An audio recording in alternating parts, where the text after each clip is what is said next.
Werber. Voici la première affirmation sur la vie de celui que vous appréciez. D'accord. Bernard Werber pourrait être considéré comme quelqu'un de stupide. Vrai ou faux? C'est difficile ça. L'élégance vous dirait Vous êtes vache, ouais. Ouais, mais je vais dire vrai. Bien Je suis joué. désolé, Bernard. hein. Oui. Ah bah, si on a mis ça, si vous voulez, puis en plus pour Werber, donc tout le monde se fait. Comment c'est possible le truc?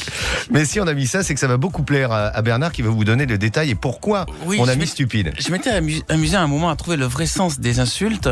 Et donc, stupide, ça veut dire qui s'étonne de tous. D'ailleurs, c'était à l'entrée des arènes romaines, stupete gentes. Ça veut dire, peuple, préparez-vous à être ébahi, à être émerveillé. Donc, celui qui est considéré comme stupide, c'est celui qui a gardé sa capacité d'émerveillement.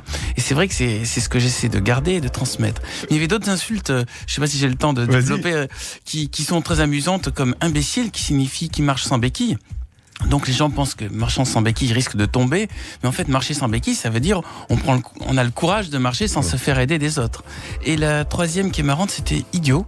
Idiot, ça signifie unique, différent. Un idiotisme dans une langue, c'est une particularité. Donc ça veut dire, voilà, ça veut dire qu'il ne ressemble pas aux autres. Donc stupide, ça veut dire qu'il s'étonne de tout.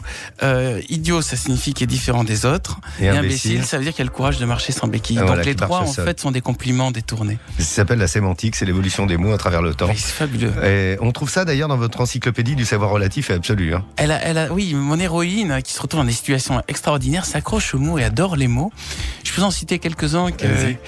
Alors d'abord, il y a maladie, qui vient de maladire, ce qu'on n'arrive pas à dire, ça nous rend malade.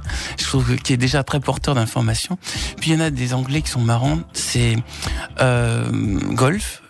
Gentleman only, lady forbidden, Ouais. parce que c'est un sport anglais, donc ils avaient exclu les femmes. Fuck. Fuck, qui signifie fornication under the consentment of the king, qui était le papier que devaient fournir les prisonniers pour pouvoir faire l'amour avec leurs femmes.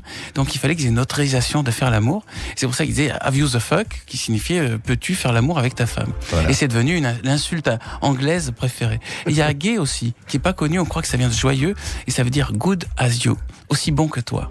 Ah, très joli. Voilà. Ouais, on en apprend des choses à Jean-Philippe. Hein.